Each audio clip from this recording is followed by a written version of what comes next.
एक भाई का मेरा फरमाइश था कि पढ़े ना जाइब पढ़ाई, अरे कोचिंग क्लास करे के क्या कि माई रे बहुत पहले इनका नाम गाए थे, शुरुए में गाए थे। हाँ भैया सबको याद है कि माई रे चुम्मा मांगे मस्टरवा मैट्रिक पास करे के।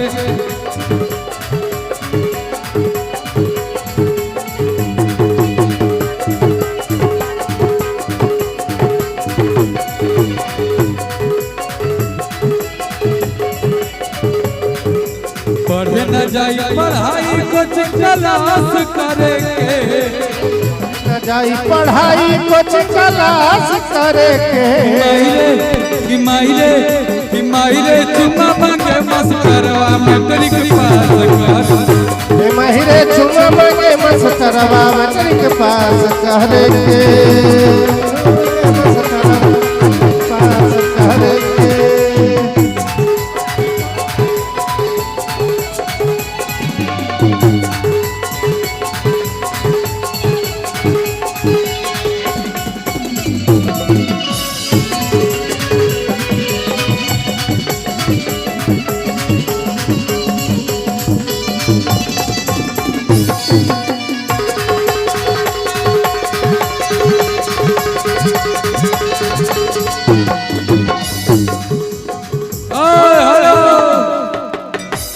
गाना गाए हैं नया में अभी कि होवे थौ मोर सतिया छौड़ी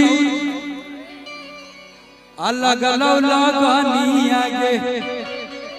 नया गाना सुनो ना कि तोरो से सुपर हमारा मिलल है कानी आगे कि हमारा 10 लाख तिलक गोदारे जमीलता। ये लड़का बोला इतना बात, तो लड़की बोलती है क्या कि जितना ज्यादा छौड़ा रे। ये बातों को सही बताओ कि जितना ज्यादा छौड़ा रे दहेज मिलता और उतने ज्यादा माल दाई में जमीलता।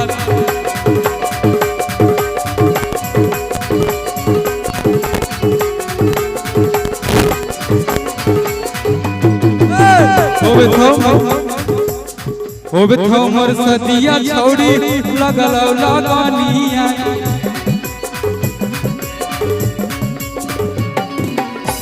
तोरो से सुपर हमारा मिलल है कनिया गे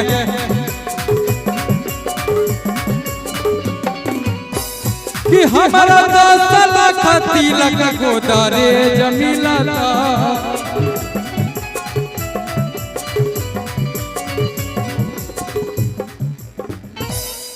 भास्कर जी आपका बियाह हुआ? झूठे बोलवा।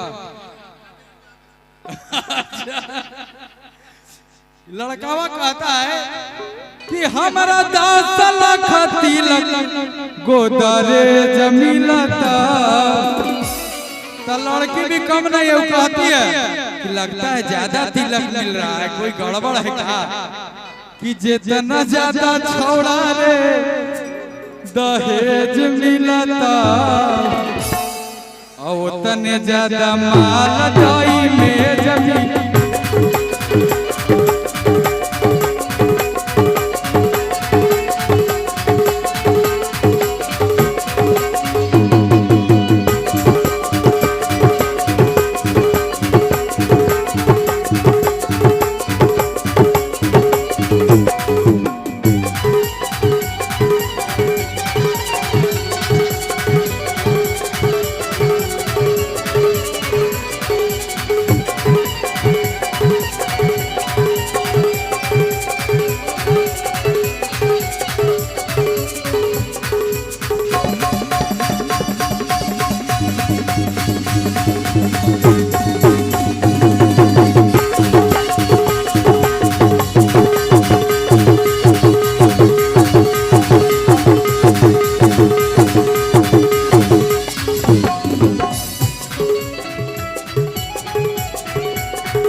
इसका एक फरमाइश है बस लास्ट